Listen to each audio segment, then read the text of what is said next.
बच्चों इधर देखो कुछ अलग सेंटेंस, पॉजिटिव नेगेटिव इंटेरोगेटिव और interrogative negative sentence. Positive sentence देखो, you have been running since Monday, तुम सोमवार से दौड़ रहे हो। Negative, you have not been running since Monday, तुम सोमवार से नहीं दौड़ रहे हो। Have you been running since Monday, क्या तुम सोमवार से दौड़ रहे हो। Have you not been running since Monday, क्या तुम सोमवार से नहीं दौड़ रहे हो। क्या तुम सोमवार से नहीं दौड़ रहे हो। ये सेंटेंस जरा गौर से देखो, पॉजिटिव नेगेटिव इंटेरोगेटिव और interrogative negative sentence. You have been running since Monday, तुम सोमवार से दौड़ रहे हो।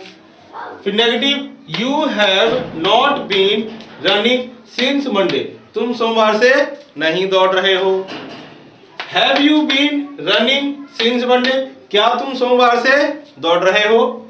Have you not been running since Monday, क्या तुम सोमवार से नहीं दौड़ रहे हो। सिंस का प्रयोग समझ में आ रहा है बच्चों। ओके, हिंदी इंग्लिश और हिंदी दोनों याद कर लो। इंग्लिश क्या है, you have been running since Monday, तुम सोमवार से दौड़ रहे हो। Negative, you have not been running since Monday, तुम सोमवार से नहीं दौड़ रहे हो। Have you been running since Monday, क्या तुम सोमवार से दौड़ रहे हो। Have you not been running since Monday, क्या तुम सोमवार से नहीं दौड़ रहे हो।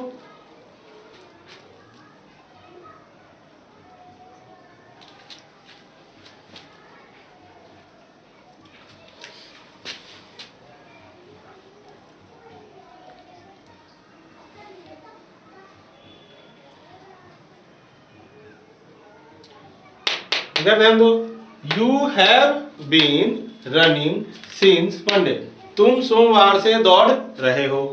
नेगेटिव बनाते समय क्या करते हैं, हैव और बीच में, हैव और बीन के बीच में नॉट लगा देते हैं। तो क्या हो जाएगा बच्चों, you have not been running since Monday, तुम सोमवार से नहीं दौड़ रहे हो।